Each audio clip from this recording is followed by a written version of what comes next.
Good afternoon. My name is Assaf Orion. The next panel will be dedicated to the strategic state effort.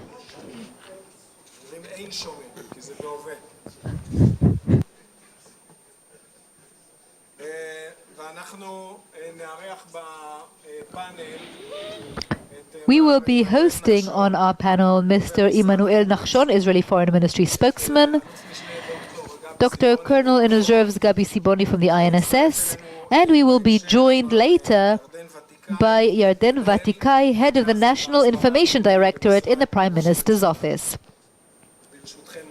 With your permission, we will begin.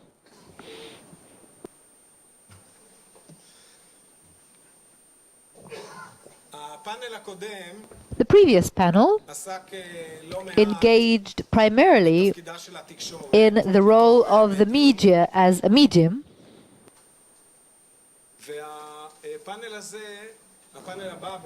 and this next panel, or the next presentation by the IDF spokesman, will center on the cognitive warfare campaign in Gaza from the IDF perspective.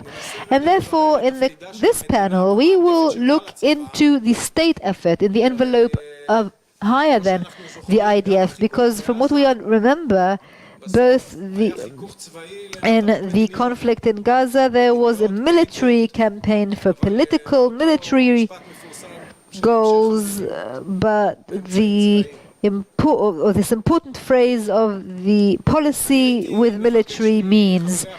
I would like to ask the panel members to address, first of all,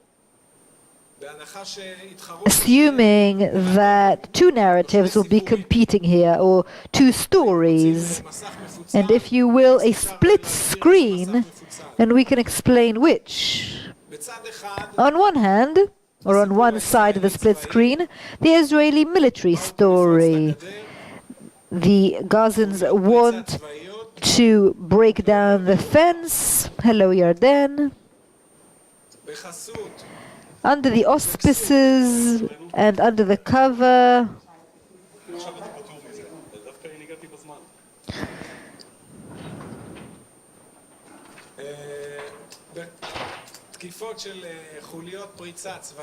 attacks by military fence-breaking units under the cover of an audience, of a mass attack, and the IDF has done whatever it could in terms of trying to dilute the number of participants, contacting bus companies, telling them not to come, using all sorts of megaphones and all sorts of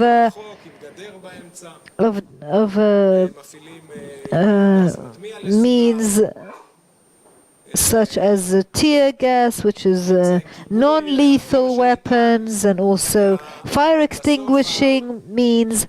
And the bottom line, or the furthest line behind the fence, snipers, and behind it, those who have not actually been displayed. And if you could actually think ahead of what the scenario could have looked like if there had actually been a mass breaking down of the fence, and if any of you have ever seen such things, we would be talking about hundreds, perhaps thousands of casualties, and thank God we didn't have that. So that's one story, and in this story we have won. We have had the upper hand. The fence was not broken. No Israeli village or town came to any harm, but many people were harmed, most of them enemy people, and because this is a civilian setting, some have actually been harmed that we cannot explain away as enemy, and some of them are perhaps not the enemy. Another story, which does not come from the military context at all, but rather the human right aspect, freedom of speech, freedom of expression. We have a march, a civil, unarmed demonstration, freedom of expression. People come in order to protest, and against this unarmed sort of realization of legitimate civil rights, such as the right of return, and we're not going to go, will not go into realizing this right and what it means to realize this right all the way. And once the military plan meets this civil one, these broadcasts say a lot of civilians have been injured through use of unproportional, unjustified military force that is completely ununderstandable and even catastrophic. So I now told two stories, and if we didn't know that it was the same incident we're talking about, then you'd have to go and explain how you can explain away these two narratives being about the same event. So what I would like the speakers in this panel to do as a sort of introduction is to say, okay, we have two stories at play here. And unfortunately for you, you are on the side that needs to explain the first, but vis-a-vis the second. And we must ask, in this context, which audiences were seen as the competing audiences with whom we are grappling? In which channels you prepared to, and very shortly, where do you see two successes and two failures? And this is as a 5-minute introduction from each of you. Yarden, please start, because you took water, so no problem. I'd like to begin, if I may, with a short review of the key steps of sort of explaining or public diplomacy. First of all, this is an event that we have prepared for as far as we can prepare. At the end of the day, there's what happens on the ground. But all systems prepared together, and I'm talking, of course, about the IDF spokesman, the Ministry of Foreign Affairs, the Public Diplomacy or Haspara unit, the Prime Minister's office, where there are 3 units, the Hasbara headquarters, headed by me, the Prime Minister's spokesmanship, and the Government Press Bureau,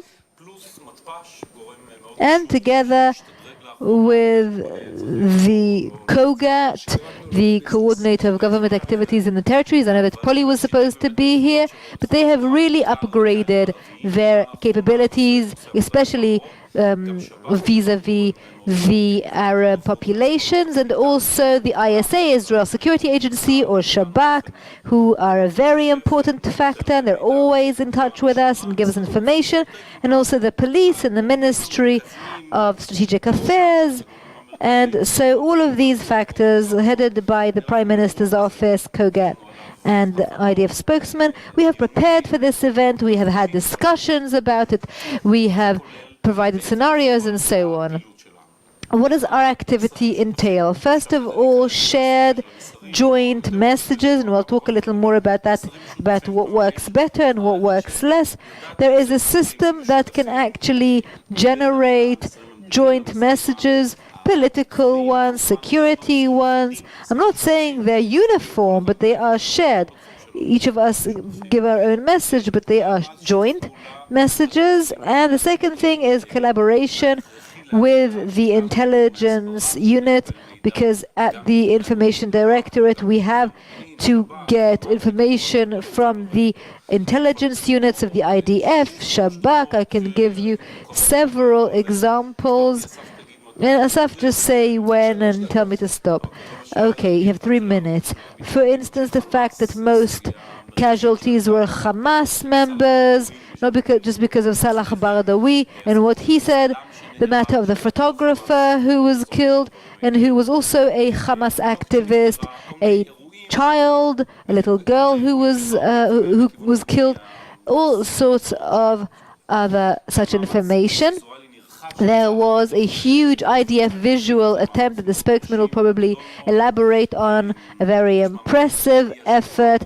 There was a new media attempt, by all organizations that get to billions of people. We'll probably talk about that. And of course, the IDF, Ministry of Foreign Affairs, and ours platforms. All sorts of preliminary correspondents touring the area during the quieter days in order for our narrative to be heard wherever possible, not only when the cannons are shooting and not only when the rifles are firing. And of course the use of both political and military spokesmen. We believe in a rather minimal pool of spokesmen, people who are recognizable.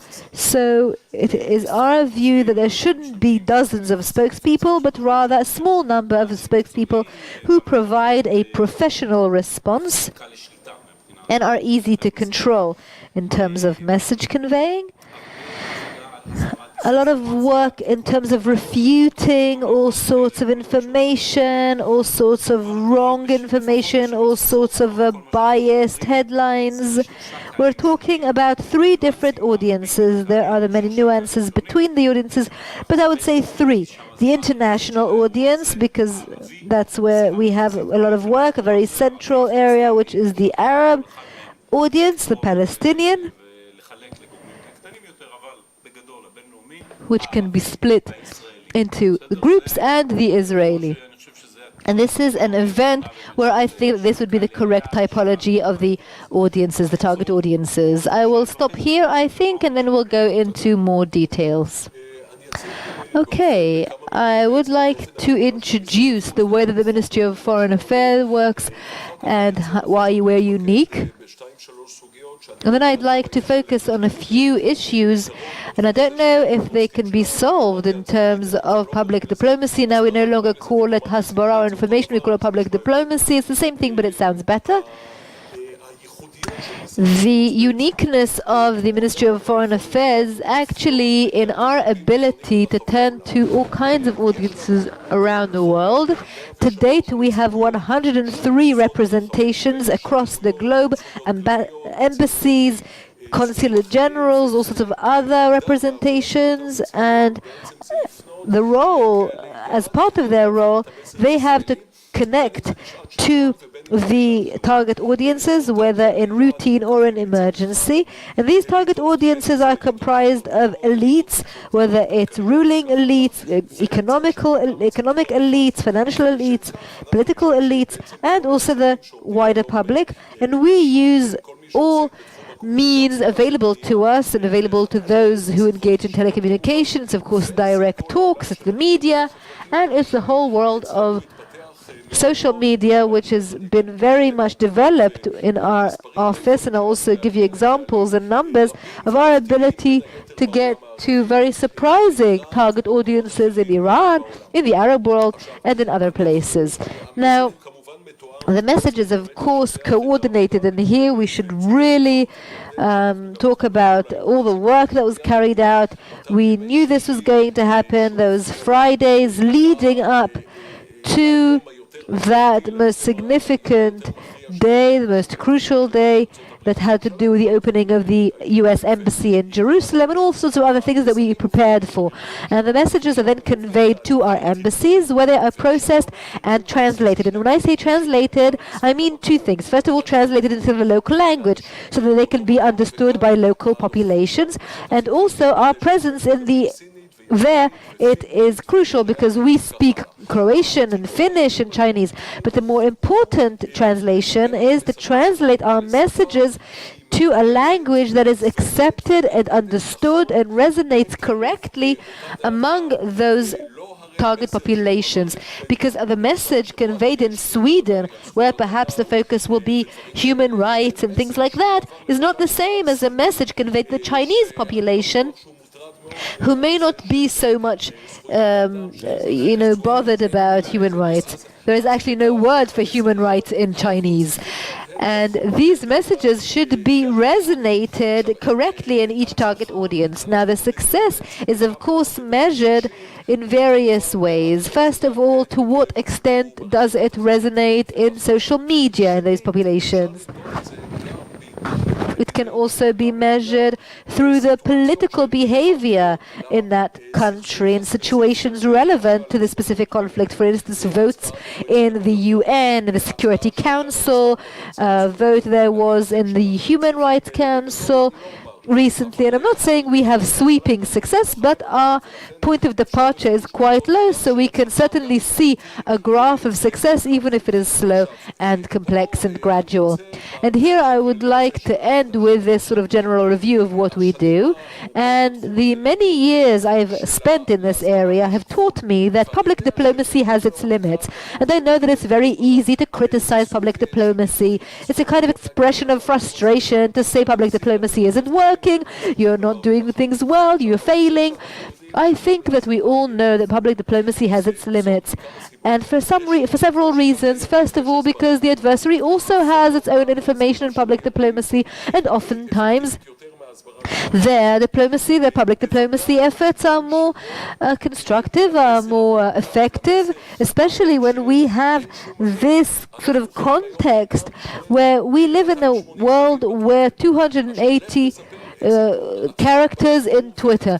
Now, how can you explain away the UN resolution and Balfour Statement declaration in 280 characters? Because images are easier. They present a dead child, and unfortunately there was a little girl who died in Gaza, and nobody knows who this child is, and nobody knows where they came from and how this incident came to be, and so on and so forth. But the image becomes iconic. It becomes a message in and of itself that is contextless, and we find it very difficult to grapple with such images. Moreover, in Israel, because of the 70-plus years of conflict, we have managed to create defense mechanisms where there are less casualties on the Israeli side, and then we find ourselves around the world required to explain how it is that there are Palestinian casualties and no Israeli ones. Another dissonance we are dealing with that is becoming more and more honed over time is in the messages that we convey across the world as opposed to those that we convey internally in Israel. And it becomes becomes harder as we get into the sort of instant Twitter and Instagram kind of correspondence, because without a doubt there are several weaknesses in our public diplomacy efforts that are structured, that are innate, and we have to take them into consideration, because at the end of the day, public diplomacy is just one more tool available to statespeople in order to achieve state goals. If they want to, they can use it, and if they don't have to. Thank you, Emmanuel. Gabi? I'd like to talk in a more methodological way than the others. The idea of the information revolution and our capability to reach different audiences and to focus and to know who we're addressing, to actually identify a potential person and to convey the message to him. In the advertisement world, it's there. We have such technologies. And as we saw in the data that were presented by the IDF spokesman, the consumption of media is the brokers are no longer needed, because now it's direct, 280 digits, whatever, and that's what you have to cope with. And under these constraints, you have to find how to live in this area. We say that the enemy has its advantages, its risks. Do we leave it as is and say, okay, let's cope with our world of Hasbara, which is something archaic, or to see how can we live in the new space?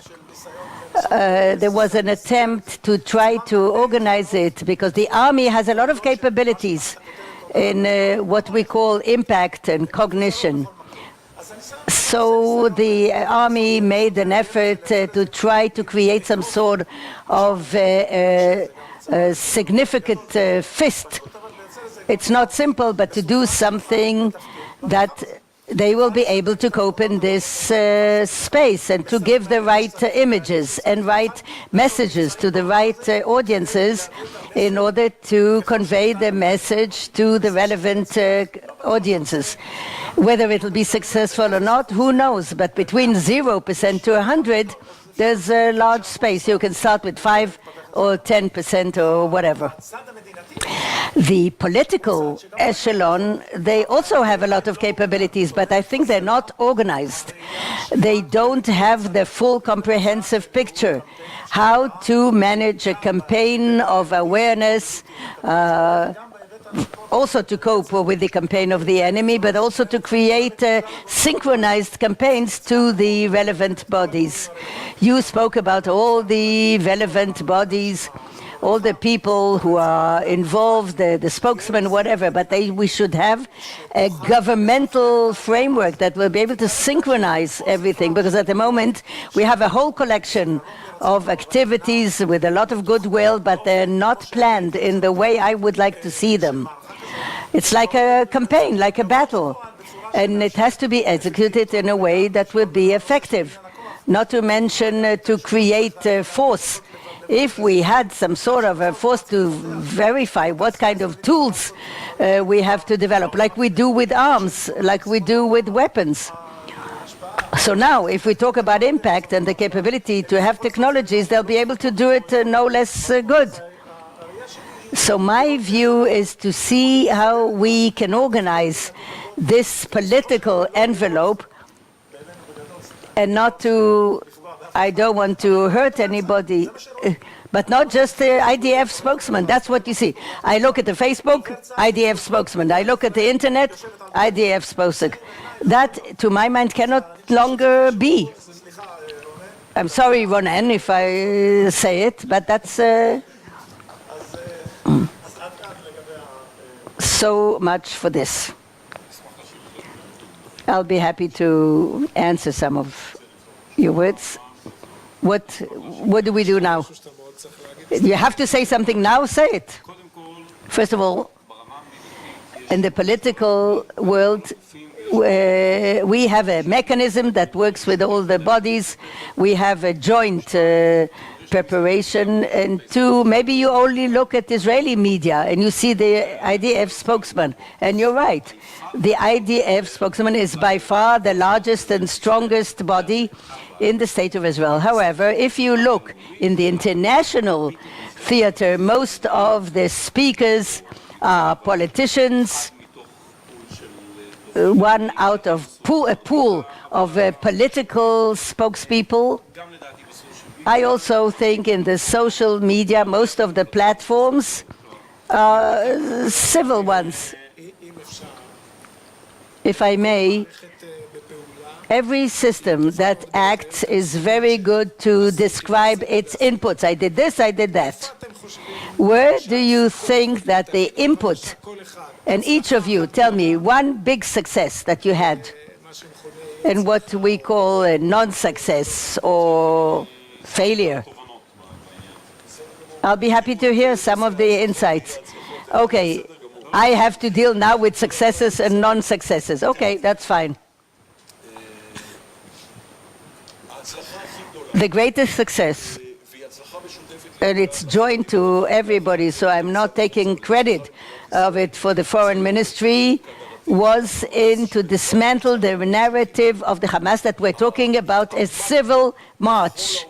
We really confronted this narrative with everything we had, and we succeeded, not just in Israel, but in the world. How do you measure that? I measure it.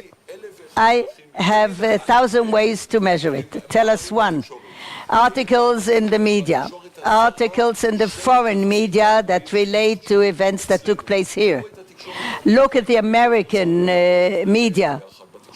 In the American media, it was written specifically that Hamas was behind the events, that they manipulated, they wanted to create an impression that they're talking about a civil march, where in practice it was a manipulation of the Hamas. The Hamas helped us with that statement of its senior, yes. We have to send him a bouquet of flowers. He said that what did Brother Will say exactly? What was the words at the time? That actually, that the Hasbara campaign of Israel is so effective made him fall into the trap. And he himself thought that it was, but it isn't, something to that effect. This is a success because it actually touches the narrative. Just imagine the layers of a day here and a picture there. We're talking about narrative versus another. And the Hamas and the Palestinians try to promote all the time as a narrative of the poor, the miserable, the weak, they need help, the small in front of the big. You see it in terms, by chance I saw a few days ago the last installment of the Star Wars. So see state empire with helmets and people with armored cars. It looks like the small kids who are fighting against the evil forces of the empire. Try to see it through not your spectacles, but through the spectacles of somebody who sits in Sweden or Holland or anywhere else in the world. And that's what they're trying to shape a narrative with pictures. Are they successful? No, they're not. They're not, because we are focused enough in order to decipher this narrative, to dismantle it, and to present the truth behind it. Where did we fail? I still have the trauma of the Marmara, the Turkish flotilla, where there were 10 hours where we gave the enemy, the most ugly and despicable enemy, to say what they wanted without any statement of the Israeli side, until finally they started comparing the videos from here and there and whatever. This was a professional trauma. Had it happened in 2018, it would have been terrible, a great damage, because now the time is shortened. 12 hours today is an eternity, and our capability to be present, immediate, and to get that picture of the bomb that fell on the school in a kibbutz, and to run with this, a very strong picture which conveys a very clear and definite message. This is one of the things that I think that with time we became better, and we do them better in a very coordinated way. Now, if you see a lot of the IDF spokesman, okay. If we see him here in Israel, abroad you don't see him, and it's fine, everything is okay. We have arms, we are the fingers of the same hand. I don't see any problem with that. Just a second. I want to continue this success story. Look, the state of Israel, IDF, acted very aggressively vis-à-vis the threat, that in a justified way, 132 dead on the other side, comparing to the potential of the damage. If we look at large events, now you say it's a military success? No. If we compare the potential of the damage in the cognitive damage, look at Saudi Arabia, look at the relations of Israel with Jordan, look what's happening. This event has any impact? I'm trying to think about it, but no. At the end of the day, they called the Israeli ambassador and he was reprimanded. So I'll challenge you. No, just a second. With the bad side, I know how to show. But it's a fact that this was an event with a huge damage potential, ended with nothing. So you can measure and say that this was an amazing success, because you can't say... So now you can challenge me. Look at the resolutions in UN. As far as the people here in Israel, who thinks we convinced the Israeli public with that? With what? In Israel, did we convince? Convince in what? The audience in Israel was convinced in the first story. Only Ron Ben Ishai thinks that? What? Let me explain the question. The success in Israel was great. Who thinks that? It's important in order to show. What about people in the West? Do you think it was a huge success with those 100? No, this is really cheap populism. I think this is cheap populism. That's all I have. That's all the money I got. We made a survey. Yeah, please come to the mic so that we can hear him. You're talking about polls. We made a poll and survey in the internet, Facebook, towards this study day. Many people were interested, and we asked, in the cognitive aspect, operatively, IDF is always winning. 72% of the people said that Hamas won, and 23% Israel won. The campaign, the awareness campaign. I don't remember that, says something.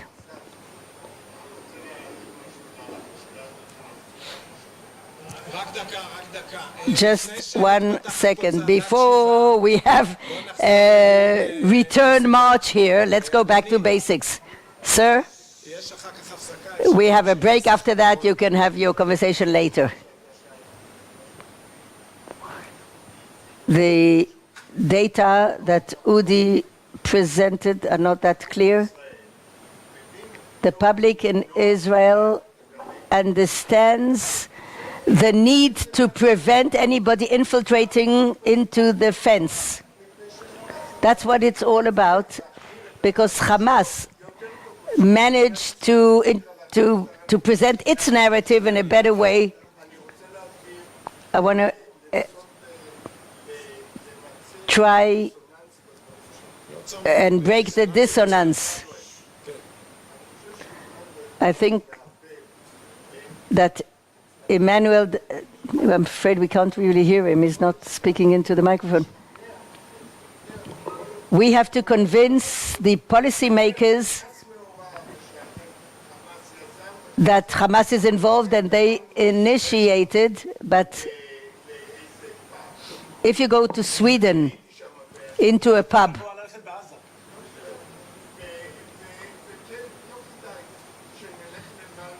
we don't have to go to Malmö in Sweden to ask who created these marches and why so many Palestinians were killed. If you get different answers over there. I think that the distribution of failure and success is a wrong one. Joking apart, it is really populist. And you don't measure it this way. I think that in such events, the one who expects the world to applaud us doesn't know what he's talking about. Just doesn't live in the international world. We're talking about what we can do in a given situation. We're talking about not about a cognitive campaign. This is a difficult military, violent battle with casualties, with dead people, and the army does what it has to do according to the mission. And there are dead people, a lot of dead people. I don't know if it's 100, 120, or 130. It doesn't matter really. Anybody who thinks that the world is going to come and applaud us here doesn't know what he's talking about. There's a completely different world of values, definitely lack of understanding.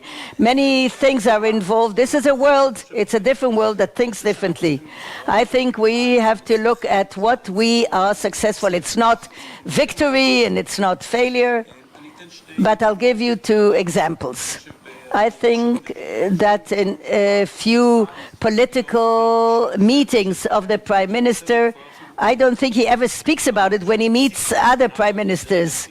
It's like not something that bothers. According to media, in his visits in Europe, in all 3 theaters, he does speak about it. Yes, but many other meetings, he almost doesn't speak about it at all. It's not as if there's a world public opinion that compels the Prime Minister to talk about it. It's not successful or not successful. It just doesn't happen. On the other hand, also, these are events that are measured by the number of casualties. It's important. It's not an event that got criticism of Israel in days that were less casualties. But on that day, where there were so many dead people killed, we fought with all our tools, we explained. Don't expect anybody to come and applaud to us and say chapeau. But so it means there's no full event here that the world is going against, neither the international media. When there are more people dead, then you get the criticism and you try to cope with it. But this difficult issue, I'm not talking about success and failure, but the most difficult situation was the one shooting. I think here we got most criticism and questions, sometimes lack of understanding. Why can we not just do with means to dispel demonstrations? Why are we shooting? In order to show things both to the... So a lot of was discussed about it, but this was an issue, and still is, which is difficult, and it's difficult to explain. Maybe that only we cope with it in the world.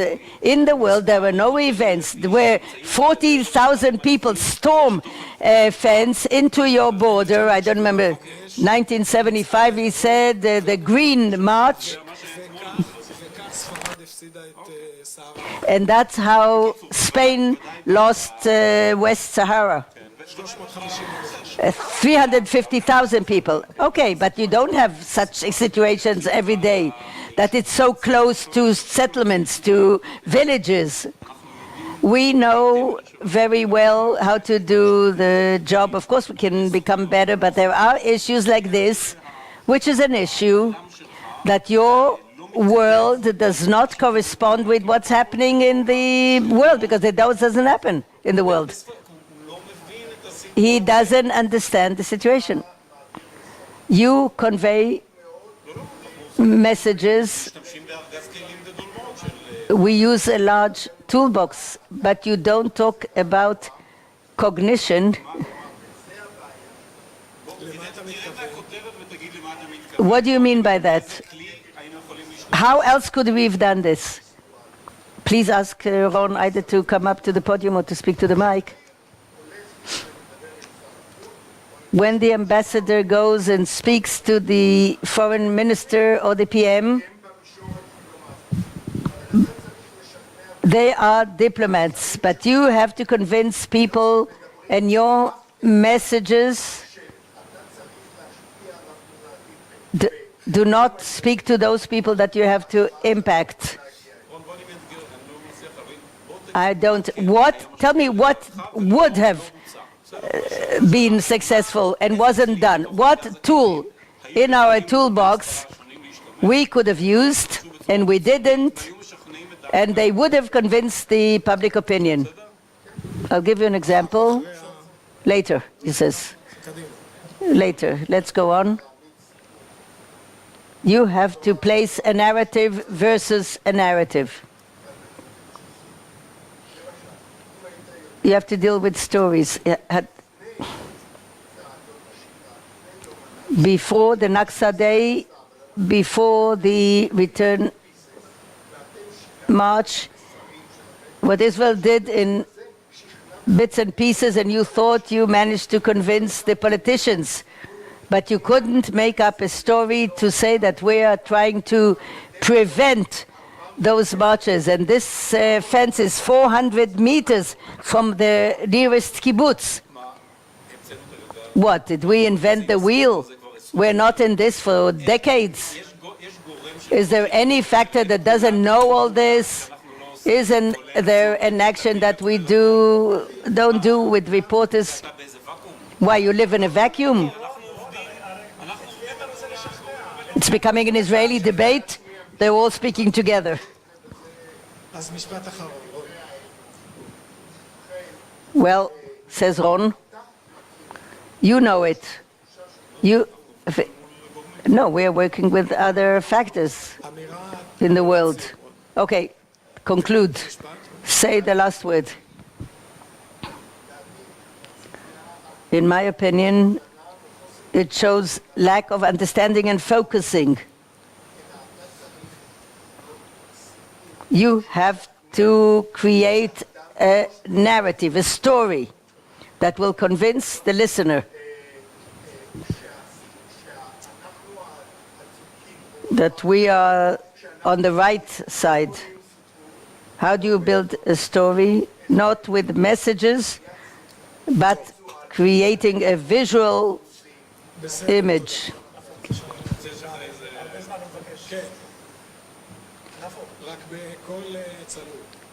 Into a mic, unfortunately, otherwise we just cannot hear him.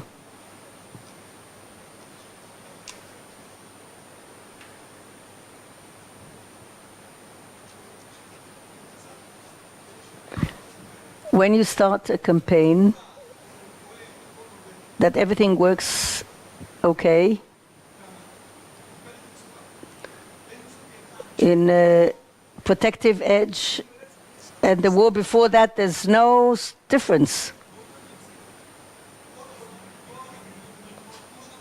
I'm sorry, but it's impossible to hear him.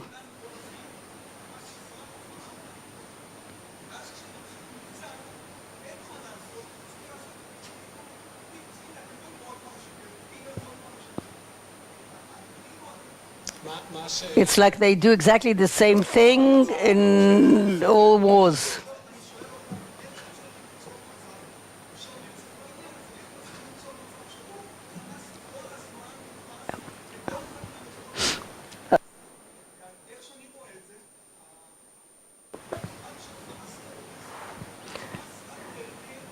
The words Hamas, terrorists, is not perceived by other people. It's only here that we... How do you change this concept of... I'd like to say something about these two people. Anybody who thinks that we're going to do campaigns and convince the Europeans to have a demonstration in favor of Israel, it's not going to happen. It's a shame to waste energy. It's a shame to waste energy. The very little energy that we have, we should focus on decision makers, on people that Israel is interested in, not to start now convincing who, what. In the press, we have to focus on our capabilities. We don't have too many resources, and we have to focus on what we're doing. What, you made no mistakes whatsoever? That's what you're saying?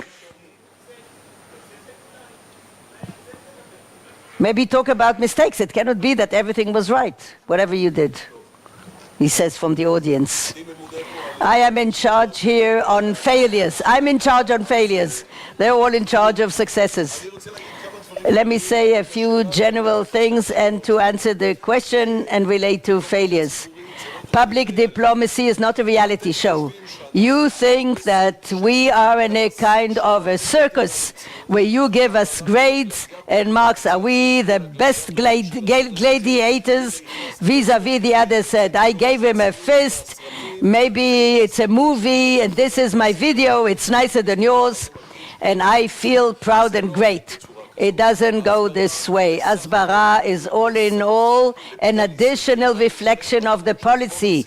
It has to serve the goals of the policy of the state. I don't want to be nice. I don't want people to like me. I want to be strong and I want to win and I want the state of Israel to succeed. And the question whether in the pub in Malmö they're going to cheer me or not is completely insignificant as long as the interests of the state of Israel are maintained and promoted. You also have to look at it this way. With all due respect, I'm not here in order to make a circus so people will like me. That's not the role of any of us. Any of us. The impact on decision makers is much more complicated, and I'll be very happy if somebody will be able to decipher this formula of impact on decision makers. It's very complicated, but the interests of the State of Israel are first and foremost political and military. We like to judge ourselves all the time, and we forget. And I'm sorry that I am the child who comes to say that the king is nude. There are a few elephants in this collective room, which is called the State of Israel today, that we refuse to look in the eye, and we have to understand how they're perceived in the eyes of the other. And we have to call a spade a spade. The territories, the occupation, the settlements. And I am not saying anything that's political. I don't have any political opinions, but you have to understand that that is what dictates the way in which the State of Israel is perceived. I live with it very nicely, and I know how to cope with it. I know how to make a counterbalance with other Israeli narratives that promotes identification with the State of Israel. I can pinpoint the strength in technology, agriculture, security. Look at Modi's visit. The Prime Minister of India was here. He's very interested. Security and agriculture, nothing else. But we have to understand that nevertheless, we have to cope with something very complicated. And as for focused failure, we made a mistake that we didn't map in time various language speakers in the Gaza Strip in order to connect them immediately to the networks in the relevant countries in the world. That would have conveyed our message better. We made a mistake. At the time, 2 years ago, we did a workshop in the media, and people came from the entire area, and we taught them how to appear on TV. Had we done it in Spanish, Portuguese, French, whatever, and we have a lot of people there, I think that would have promoted us, and that would connect to what Ron is saying, that to create a narrative, a story. A story is a human being. You put a face, you say, hello, my name is Joe, and you see Joe, and I've got a wife and kids and whatever, and my field was just burned. This is a completely different story. I want to talk about the matter of continuity. I think that first of all, it's not true structurally, but it's true practically. It's right. It's not right structurally, because these are the main campaigns we're dealing with all the time. We're dealing with it. The Ministry of Foreign Affairs deals with it. The idea of Spokesman talks about it. Constantly setting up websites and materials. We at the Prime Minister's office are engaging in it the whole time. And in peaks, you see it. You won't really see it otherwise. And I'm not sure that it actually reaches those guys at the pub, but it's one of the main campaigns, one of 2 or 3 key campaigns that we are constantly engaged in. But it's true that it's hidden from view, because it's mostly on the diplomatic sort of media level. However, when there is a huge spotlight on events such as these ones, the way that the media handles itself, you see this peak, and then you notice and you say, wait, there's no continuity. There is continuity, but the media expresses it, of course, mostly only in peaks, and that's where we're actually put to the test. Even if you prepare yourselves well, it doesn't mean that you've managed to convince everyone, and you don't convince everyone with every opinion. Look at yourselves. So what I can tell you is that it is one of the main campaigns that we're engaging in the whole time, but it's true that you'll mostly see it in peak times and in those points that are difficult for us. You'll see it in those phases where there are Palestinian casualties, where there are large operations, where at a point where the world says, well, you're defending yourself using Iron Dome and you have no casualties, and there are 1,000, 100 dead people in a protective edge or anything else. So we have a situation here that is like that, but it doesn't mean that it's not being engaged in. Another point about mistakes. Certainly we are aware, maybe not of mistakes, but of things that mean we are sophisticated organizations and we engage in lesson learning, even as we go along. And of course we do realize we make mistakes and we try to correct them as we go. And what Emmanuel said, the last example, about 3 weeks ago or 2 weeks ago, when was it? This correspondence tour, which was for Alam and you about the kites, maybe it was 3 weeks ago, or exactly about that. So obviously we're not perfect, but I think that we are sophisticated systems that can sort of correct ourselves as we go along, if it's on the highest level of Menelis, the idea of Spokesman or others, and we create products. And this event is not over. We're sitting here as if we're summing it up in hindsight. But this can actually become more expanded. These events can change, as we see, from that kind of terrorism to the kite and balloon kind of terrorism. We're not after the fact. We are in a period of time in which there are certain media peaks that are very high, that are relatively of high intensity and short sort of times, and we'll need all of our capabilities very strongly, and it can be soon, we don't know. Okay, I'm sorry, but our time is over, and I'd like to thank the members of the panel.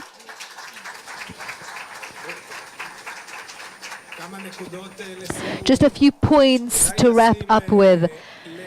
Please pay attention to the general trend of friction from Friday to Friday that began on March 30th with 40,000 people and 19 dead, and a week later 20,000 people and 10 people dead, and a week later a decline, and then the peak of May 14th, followed by a drop once again. This kite trend shows us that Hamas is looking for more cost-effective ways by which to promote its policies. In order to contain this difficulty where there is military victory, military success with significant political costs, we must understand that there is a sort of parallel war going on. Each of us is doing something different in this context, and therefore it is quite likely that there will be a huge military victory, but on the cognitive political side there will be a problem. And I agree that the Human Rights Council is not the right place to be looking for people who love us, even though it's in Switzerland. We should be seeing with concern the fact that in the Security Council only the United States is on our side. That is a warning, that is a wake-up call. It only shows the incredible contribution of the American support. And another target audience which we should be talking about and hasn't been mentioned, and we perhaps should be concerned about more than other target audiences, are the liberal American Jews, including all sorts of disclosures which are very painful, that the saying of Kaddish about terrorists who are dead, and I'm not saying loss of life in general, this is something that we need to be looking at very, very directly. And as Yarden said, we are still very much in the event, and it will continue. Thank you very much.